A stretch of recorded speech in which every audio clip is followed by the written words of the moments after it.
ಶ್ರೀಕಾಳಹಸ್ತಿ ದೇವಾಲಯವು ಆಂಧ್ರಪ್ರದೇಶದ ಚಿತ್ತೂರು ಜಿಲ್ಲೆಯ ಸ್ವರ್ಣಮುಖಿ ನದಿಯ ತೀರದಲ್ಲಿನ 3 ಬೆಟ್ಟಗಳ ನಡುವೆ ನೆಲೆಸಿರುವ ಶಿವನ ಇನ್ನೊಂದು ದೈವಿಕ ಕೇಂದ್ರವಾಗಿದೆ. ದೇಶದಲ್ಲಿ ಪಂಚಭೂತ ತತ್ವಗಳಿಗೆ ಸಮರ್ಪಿತವಾದ 5 ಶಿವ ದೇವಾಲಯಗಳಿದ್ದು ಅವುಗಳಲ್ಲಿ ಈ ಕಾಳಹಸ್ತಿ ದೇವಾಲಯವು ವಾಯುತತ್ವ ಆಧಾರಿತವಾಗಿ ನಿರ್ಮಿತಗೊಂಡಿದೆ.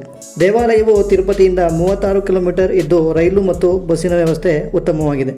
ಇನ್ನು ಉಳಿದುಕೊಳ್ಳಲು ಅನೇಕ ಹೋಟೆಲ್ಗಳಿದ್ದು 600ರಿಂದ ದೊರೆಯುತ್ತವೆ. ಈ ದೇವಾಲಯವು ರಾಹುಕೇತು ಮತ್ತು ಕಾಲಸರ್ಪ ದೋಷ ನಿವಾರಣೆಗೆ ಪ್ರಸಿದ್ಧಿಯಾಗಿದ್ದು ಸಾವಿರಾರು ಭಕ್ತರು ಇಲ್ಲಿ ದೋಷ ನಿವಾರಣಾ ಪೂಜೆ ಸಲ್ಲಿಸಲೆಂದೇ ಬರುತ್ತಾರೆ.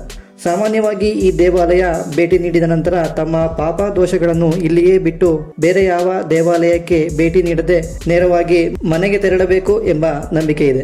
ಆದ್ದರಿಂದ ತಿರುಪತಿ ದರ್ಶನ ಪಡೆದ ನಂತರ ಭಕ್ತರು ಶ್ರೀ ಕಾಳಹಸ್ತಿಯ ದರ್ಶನ ಪಡೆಯುತ್ತಾರೆ. ಸಾಮಾನ್ಯವಾಗಿ ಹಿಂದೂ ಸಂಪ್ರದಾಯದಂತೆ ಗ್ರಹಣದ ಸಮಯದಲ್ಲಿ ಎಲ್ಲ ದೇವಾಲಯಗಳು ಮುಚ್ಚಿರುತ್ತವೆ. ಆದರೆ ಶ್ರೀ ಕಾಳಹಸ್ತಿ ದೇವಾಲಯವು ಗ್ರಹಣದ ಸಮಯದಲ್ಲೂ ತೆರೆದಿದ್ದು ಜಾತಕದಲ್ಲಿ ಸರ್ಪದೋಷ, ರಾಹುಕೇತು ದೋಷ ಇದ್ದವರು ಗ್ರಹಣದ ಸಮಯದಲ್ಲಿ ಇಲ್ಲಿ ಶಾಂತಿ ಪೂಜೆ ಮಾಡಿಸುತ್ತಾರೆ. ಶ್ರೀ ಕಾಳಹಸ್ತಿ ಕ್ಷೇತ್ರದ ಪೌರಾಣಿಕ ಹಿನ್ನೆಲೆ ನೋಡುವುದಾದರೆ ಪುರಾಣಗಳಲ್ಲಿ ಈ ಕ್ಷೇತ್ರದ ಕುರಿತಾಗಿ 3 ರೀತಿಯ ಪೌರಾಣಿಕ ಹಿನ್ನೆಲೆ ನೀಡಲಾಗಿದೆ.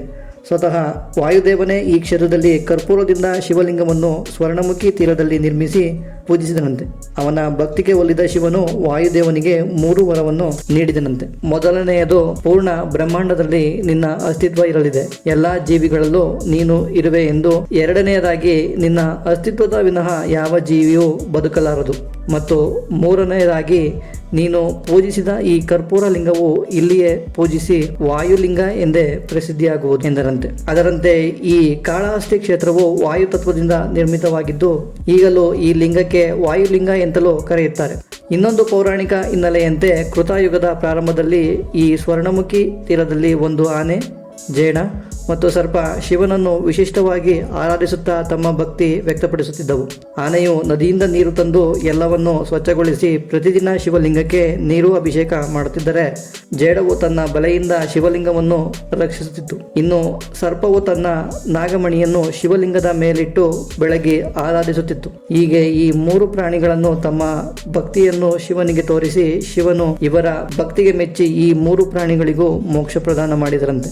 ಇಲ್ಲಿ ಜೇಡವನ್ನು ಶ್ರೀ ಎಂದು, ಸರ್ಪವನ್ನು ಕಾಳ ಎಂದು ಮತ್ತು ಆನೆಯನ್ನು ಅಸ್ಥಿ ಎಂದು ಕರೆದು ಈ ಕ್ಷೇತ್ರಕ್ಕೆ ಶ್ರೀ ಕಾಳಹಸ್ತಿ ಎಂದು ಕರೆಯಲಾಯಿತು. ಈ ಕಥೆಯ ಕುರುಹು ಎಂಬಂತೆ ದೇವಾಲಯದ ಅನೇಕ ಕಡೆ ಜೇಡ, ಸರ್ಪ, ಆನೆ ಚಿತ್ರಗಳನ್ನು ನೋಡಬಹುದಾಗಿದೆ.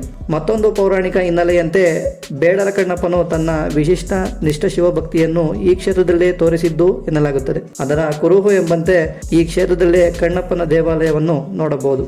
ಈ ದೇವಾಲಯವನ್ನು 5ನೇ ಶತಮಾನದಲ್ಲಿ ಪಲ್ಲವ ರಾಜರು ನಿರ್ಮಾಣ ಮಾಡಿದರು. ನಂತರ 10ನೇ ಶತಮಾನದಲ್ಲಿ ಚೋಳ ರಾಜರು ನವೀಕರಿಸಿ ದೇವಾಲಯದ ಮುಖ್ಯ ರಚನೆಗಳನ್ನು ನಿರ್ಮಿಸಿದರು. ನಂತರ ವಿಜಯನಗರ ಸಾಮ್ರಾಜ್ಯದ ಶ್ರೀ ವೀರ ನರಸಿಂಹರಾಯರ ಕಾಲದಲ್ಲಿ ಹೊರಗೋಡೆಗಳು ಮತ್ತು 4 ಗೋಪುರಗಳನ್ನು ನಿರ್ಮಿಸಲಾಗಿದೆ.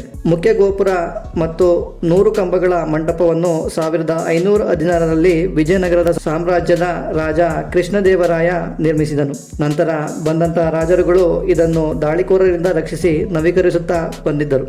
ದೇವಾಲಯಕ್ಕೆ ನಿರ್ಮಿಸಿದಂತಹ ಮುಖ್ಯ ಗೋಪುರವು ಮೊದಲಿನಿಂದ ಬಿರುಕು ಕಂಡು 2010ರಲ್ಲಿ ಬಿರುಕು ಹೆಚ್ಚಿದ್ದರಿಂದ ಕೆಡವಿ ಅದೇ ಶೈಲಿಯಲ್ಲಿ 2017ರಲ್ಲಿ ಗೋಪುರವನ್ನು ಪುನರ್ ನಿರ್ಮಿಸಲಾಯಿತು. ದೇವಾಲಯವು 2 ಬೆಟ್ಟಗಳಲ್ಲಿ ಇದ್ದು ದೇವಾಲಯವು ವಿಶಾಲವಾಗಿದೆ.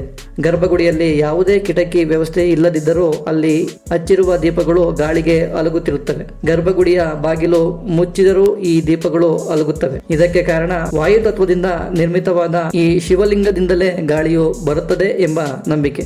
ಗರ್ಭಗುಡಿಯಲ್ಲಿರುವ ಶಿವಲಿಂಗವು ನವಗ್ರಹಗಳನ್ನು ಪ್ರತಿನಿಧಿಸುತ್ತದೆ.